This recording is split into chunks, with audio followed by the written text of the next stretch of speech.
Brijesh, a lot of permutations and combinations, of course, and backroom parlays must already be going on about who gets what. But this time around, I think they are going to have more of a problem if the NDA, like we've been flashing the NDA, Modi 3.0, if that comes to fruition, then don't you think that it's going to be slightly complicated than what it was earlier?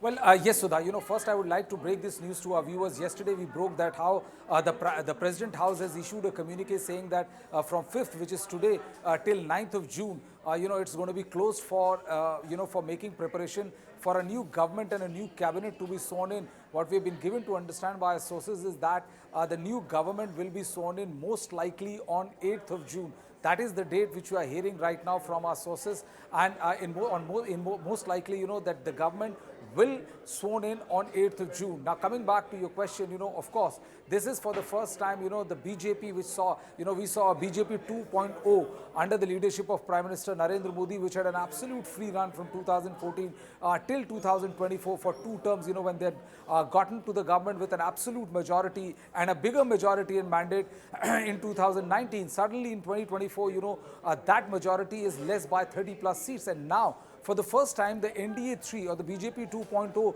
third version is will have to walk along the crutches of JDU and TDP, and this is the reason why there will be hectic parlays, there will be tough bargains driven by both parties to extract their pound of flesh, and it'll be very interesting to see how the BJP deals with the newfound allies, because earlier it was like the first NDA 1, and then we saw UPA 1 and UPA 2, a study in masterclass of how to handle and tackle your your friend and foes within your group. Now it will be very interesting to see how Prime Minister Narendra Modi tackles this, because for the first time in his entire administrative career, he will be saddled with the task of dealing with parties on which the existence of their government depends. So it's going to be an extremely interesting, BJP 2.0's third version. Sudha? Brijesh, let me now not speak mainly about strict politics. It seems that Narendra Modi, our Prime Minister, has a special penchant for number 8. He was born on, if I'm not wrong, on the 17th, and also a lot of people have analyzed this. He also kind of, saw to it that that demonetization was also announced on a day when it adds up to 8. I know that you generally don't believe in hocus pocus, but do you think that there is something with number 8, Brijesh Pandey? Well, I think, I can't contribute much to this, Sudha, but I think numerologists all across India and world will give you a big thumbs up and would definitely want to decode, what is the significance of number 8 as far as the live and working style of Prime Minister Narendra Modi is concerned.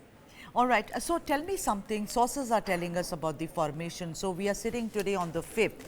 So a very, very hectic weekend, as it were, for the Prime Minister and his core group, because like you said, that it's going to take that much time and effort and cajoling and convincing to actually see to it that, the major ministries are distributed amongst major players.